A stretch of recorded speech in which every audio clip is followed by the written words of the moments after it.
नमस्कार विद्यार्थी मित्रांनो, मी अभिषेक ठिगळे एज्युकल्चरमध्ये तुमच्या सगळ्यांचं स्वागत करतो. तर आपले गणिताचा आणि बुद्धिमत्तेचा असे दोन वर्कबुक आलेत. मुलं ते घेत आहेत आणि त्याच्यावर प्रॅक्टिस करतायत. जर तुम्ही सुद्धा घेतलं नसेल तर ते डेफिनेटली घ्या. तर वर्कबुक मधलाच एक आपण PYQचा प्रश्न बघतोय.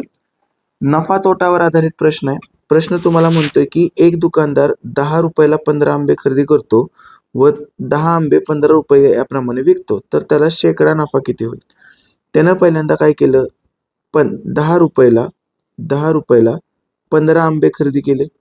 15 आंबे खरेदी केले, ही खरेदी.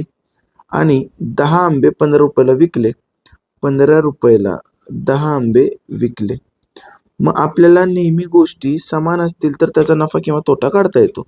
इथं 15 आंबे आहेत, इथं 10 आंबे आहेत, तर दोन्हीला मी 30 आंबे करू शकतो. म्हणजे ह्याला मी कितीनं गुणतोय? 2 न 30 करायला, आणि ह्याला मी 3 न गुणतो. तर 15 दुनी किती होतील? 30 आंबे. 30 आंबे होतील. आणि या 30 आंब्याची किंमत किती? 10 दुनी 20. तिकडे पण गुणायला लागेल ना. परत 10 त्रिक 30 आंबे, खालच्या लाईनमध्ये विक्री किंमत, बरोबर. आणि मग ह्याला पण 3 न गुणायला लागेल. 15 त्रिक 45. थोडक्यात 15 आंब्यांची किंमत 10 रुपये आहे, तर 20 आंब्यांची तर 30 आंब्यांची किंमत 20 रुपये. 10 आंब्यांची विक्री किंमत 15 रुपये आहे, तर 30 आंब्याची विक्री किंमत 45 रुपये.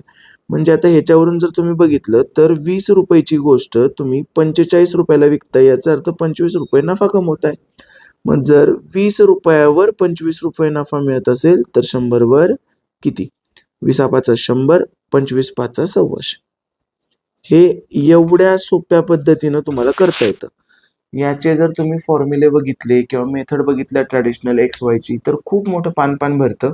आपण हे एकदम सोप्या पद्धतीने केले. तुम्हाला अशाच पद्धतीनं जर माझ्याकडून शिकायचं असेल तर डेफिनेटली आपली संपूर्ण अंकगणित आणि बुद्धिमत्ता ही बॅच घ्या. आणि जे आपले 2 वर्कबुक आहेत, हे गणिताचं वर्कबुक आहे आणि हे एक बुद्धिमत्तेचं वर्कबुक आहे. हे दोन्ही वर्कबुक तुम्ही घ्या आणि याच्यावर प्रॅक्टिस करा. याच्यामध्ये आपण 2009 ते 2026 पर्यंतच्या सर्व एक्झाम्पलचा समावेश केलेला आहे. आणि लिहायला एवढी ॲम्पल अमाऊंट ऑफ स्पेस दिलेली आहे की तुम्हाला ते व्यवस्थित लिहिता येईल आणि तुम्हाला रिव्हिजनला सुद्धा हे चांगलं उपयोगी पडेल. Thank you so much. All the very best.